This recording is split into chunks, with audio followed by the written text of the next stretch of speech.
One of the things that you particularly have an interest in is obviously visceral fat. I know you've been recently talking about some of the interventions that improve that situation because most of us have too much visceral fat, or at least it's assumed that we do. What got you interested in that particular topic?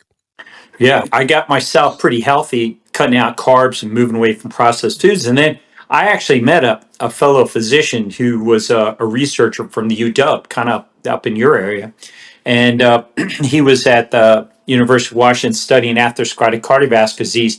And on his own, he noticed when he would do MRI scans, he was interested in MRIs, that the people that had the most amount of chronic disease, which heart disease is included, had the most amount of this white stuff inside their abdomen, right here in the middle. And so this is the belly button, and this is a person laying down on their back here, just so for the sake of the audience. And visceral fat is what he found out was all that white stuff in the middle. And the more of it you have, the more disease he noticed.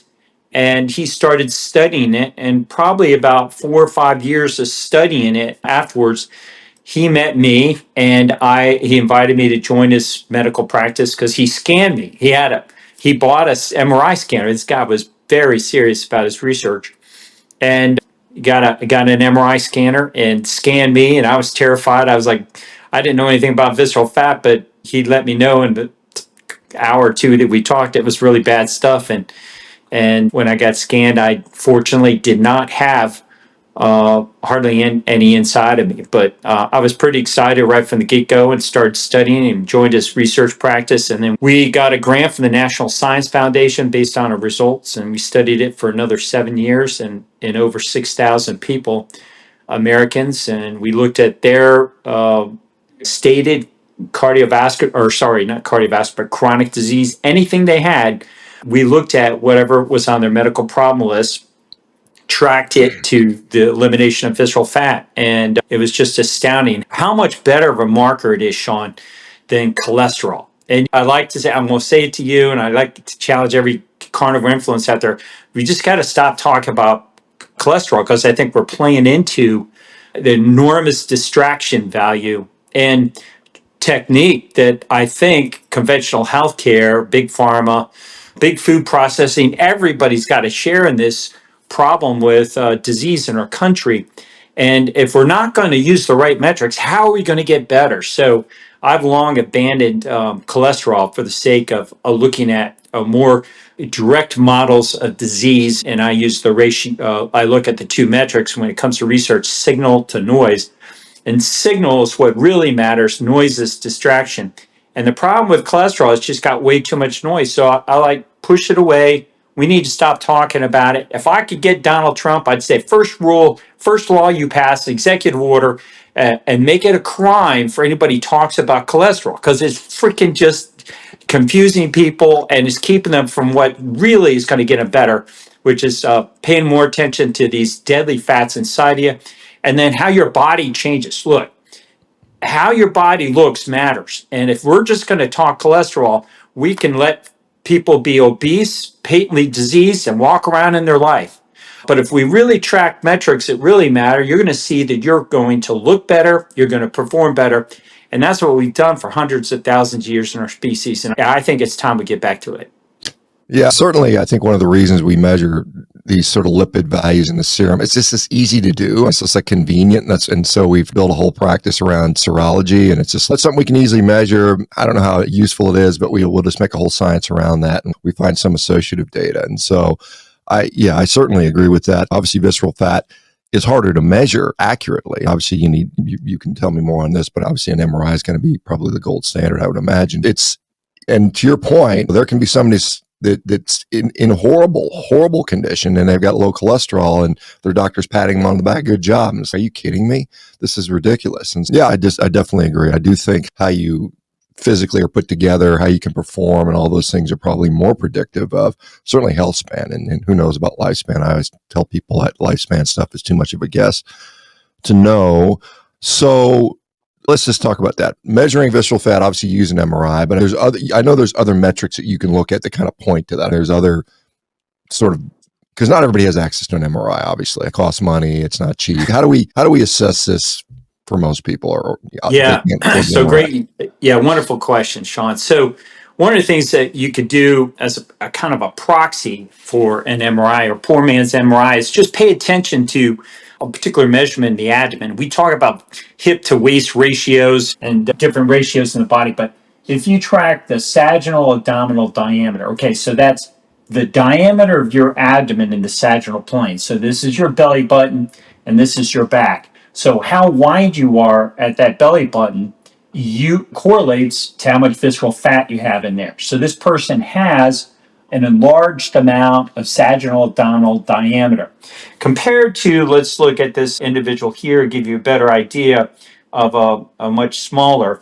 This is the backbone, and so the from the belly button to the vertebral body, that sagittal abdominal diameter is considerably reduced, and so is the visceral fat. So you could think of visceral fat's preference as increasing your sagittal abdominal diameter. So if you just get a ruler and measure how wide you are from my two fingers here, it gives you an ability to infer how much visceral fat you have in there, particularly laying down. Sometimes, unfortunately, as you age, the interesting thing is people's body starts getting displaced anteriorly forward. They get this little pooch, and it's really because of sarcopenia and the structures that hold your abdomen. When Sean Baker, you're actually in good shape, man. I look at you. Thank God. Thank you for being in good shape and being a good representative for carnivore. But most people, when they get to be Sean in their 50s and 60s, they suffer from the influence of sarcopenia and they can't even hold their guts in. Even if they have managed to get rid of all their visceral fat for a period of time, sarcopenia will challenge them in their intestinal tract, gastrointestinal tract, colon, will displace their abdomens forward. The poor man's MRI is just how wide you are, your abdomen. So and another one that you can take a look at is your love handles. And this guy here, your love handles, this is your back, again, your belly button. So if you reach back here, these are your love handles above your iliac crest. And how large those are can give you an idea to infer, because in the majority of people, they're going to have love handles. Most of it's going to be deep subcutaneous fat. And it's worth mentioning this deep from the superficial because I like to talk about it because there are bricks and clouds difference between the two. So there's a black line there, Sean. Hopefully you and your community can see it, and anybody else watching this down the road. This black line is actually a membrane called Scarpa's membrane, and that separates your subcutaneous fat, the pinch or inch fat just beneath your skin, into two compartments. One is deadly and inflammatory, causes disease. The other one is beneficial and protects you from the same diseases the other one causes. So it's another reason why, if you're able to get an MRI, you can add fidelity to exactly what type of fat you have in your body. And when we go to medical school, it's lumped together fat and muscle. But as a researcher, we need to do a better job in articulating to the physicians, our fellow colleagues, about the importance of these different fat depots. I think I'm excited that we have PhDs now like Ben Bickman involved in talking about fat and different types of fat. And that's what's so cool about social media is that we can get this content directly to people that are smart enough to be following you and other carnivore and social media influencers to learn about these things, because unfortunately, it's my opinion that the curriculum in medical schools purposefully are keeping what really benefits you from getting in there. So this superficial subcutaneous fat is being kept from you. And the reason why it's so beneficial is it releases a molecule and heads up. You community members, Sean Baker's community members, grab a pen and write this word down. Adiponectin, adiponectin. You want to Google that word. You want to read about it. You want to fall in love with adiponectin because it's protect against heart attacks, strokes, neurodegenerative conditions. It helps prevent Alzheimer's and dementia, reverses fatty liver disease, and protects you even against obesity. So it's a really beneficial type of fat that you want.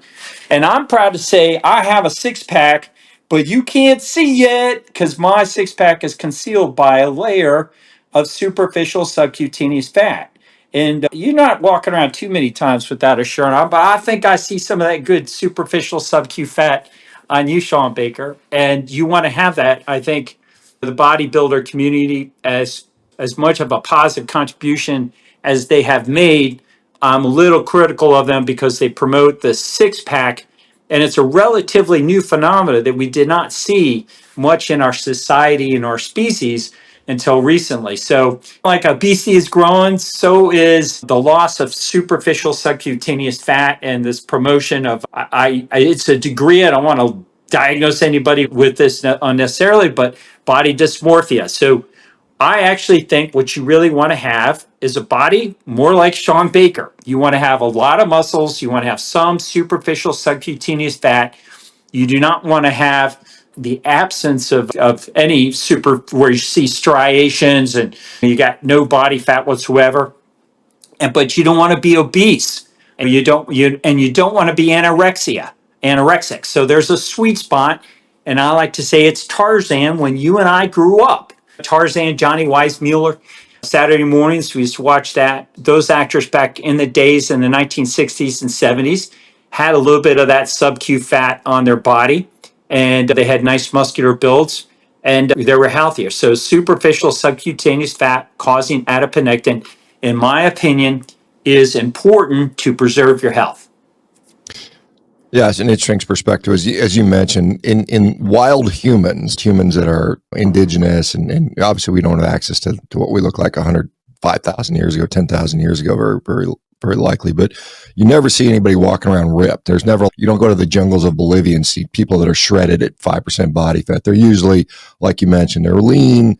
They've got tremendous capabilities even into their old age, and yet they have a little bit of fat on them for sure. So yeah, I think, and I don't know if we were to put that into a body fat composition, you're looking probably 12 to 15% body fat for a male, somewhere in that neighborhood is probably, I know, like personally, I perform better in that range. When I get a little leaner, I see often a decline in performance, and it depends on what we're measuring exactly. But the point, so I want to go back to the measure of this, called the abdominal diameter. And I know that needs to be done supine because when you stand, it may change things. And then, of course, obviously, when you look at the image, the cross-sectional image behind you, that guy's diameter was artificially inflated because of his subcutaneous fat. So that would be hard to get a good sense in that guy because it's how much is, just looking at him, you couldn't tell how much is sub-Q versus, or can you? Maybe you can. Maybe there's some way to say this is mostly sub-Q versus visceral. Usually, one way you can tell is in the face. So if they have a lot of deep subcutaneous fat and a lot of visceral fat, and they always correlate. When you have a lot of that white stuff in the middle, you're going to have a lot of white in your muscle, and you're going to have a lot of that deep subcutaneous fat.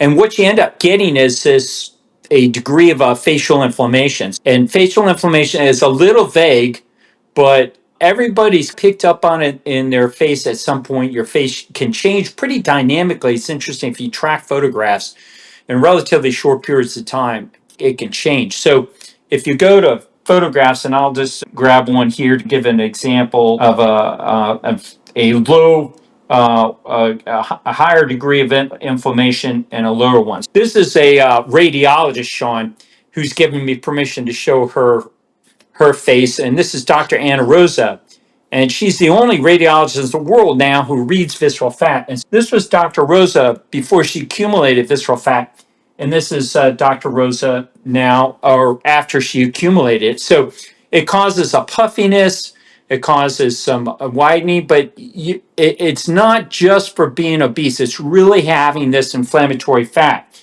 So an example of somebody that does not have facial inflammation but has some levels of obesity is this individual here, or Numi Yu. I forget what she is. She's a model, but look at her face, Sean. She's got a pretty face. She doesn't really have an inflamed looking face, but she's got a big body. She's got some adiposity on her, and will be physician like and discuss.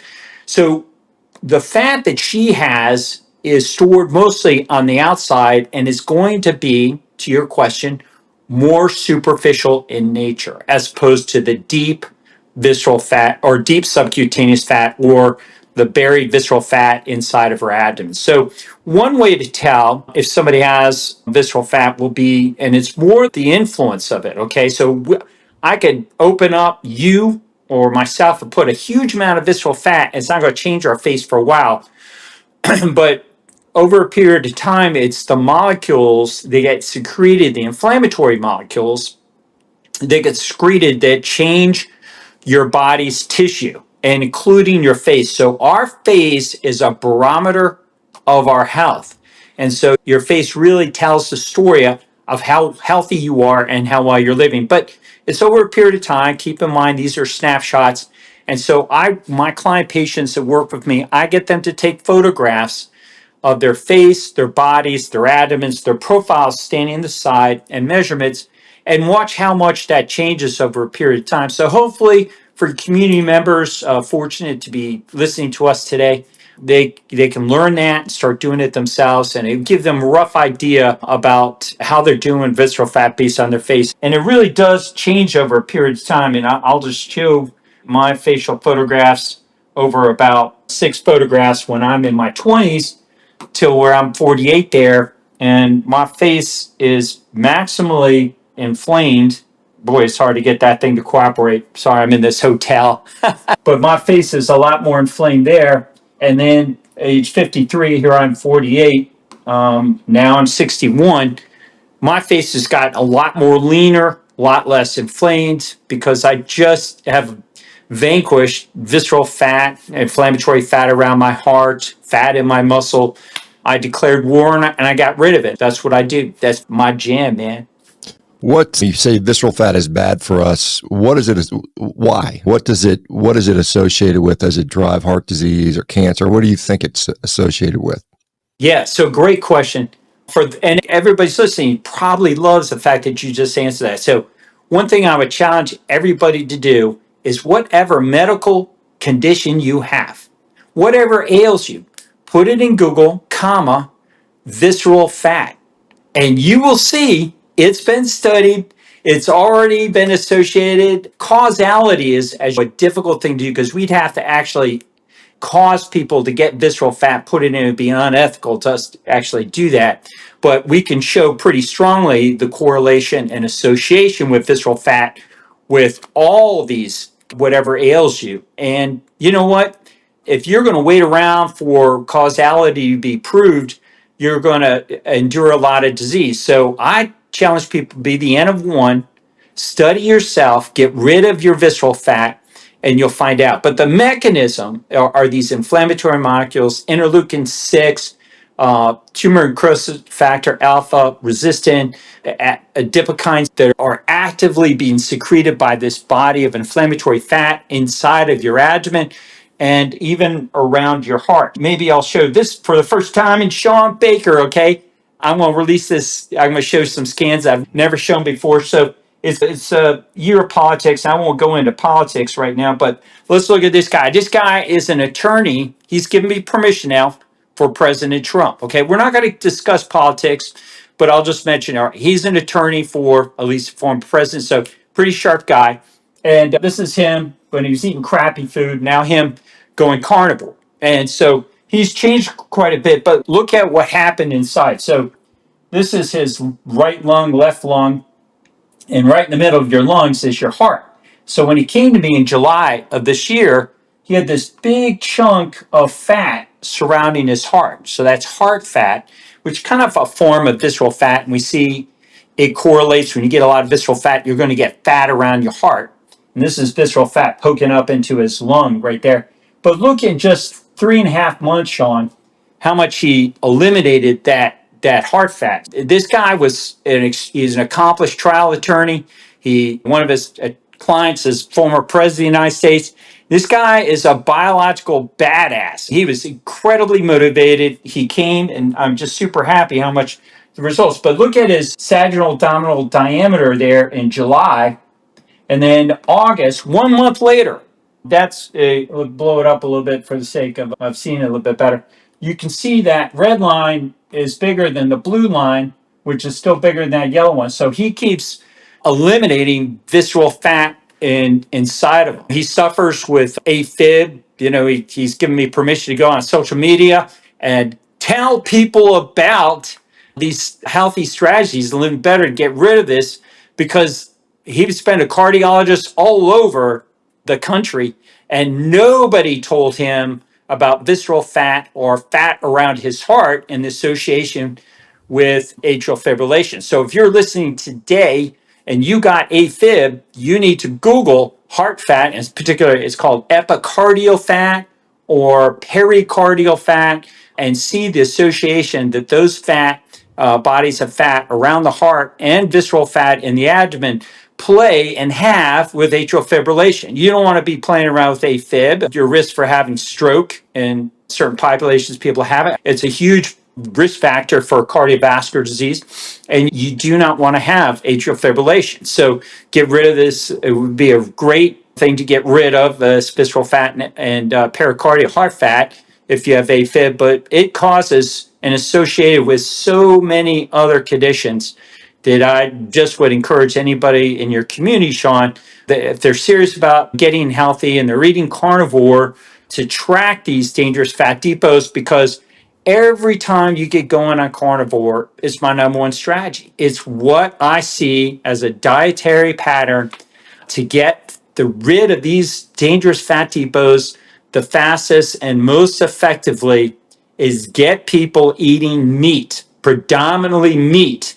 And then the slowest is as a high carbohydrate, especially a processed diet.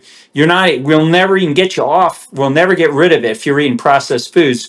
But you can switch, if you're vegan, you can at least switch over to stop eating processed foods, and that will at least start, reversing some of that fat. I don't know that they'll ever get rid of all of it, eating vegetables and a plant-based diet, but they can at least start rolling it back.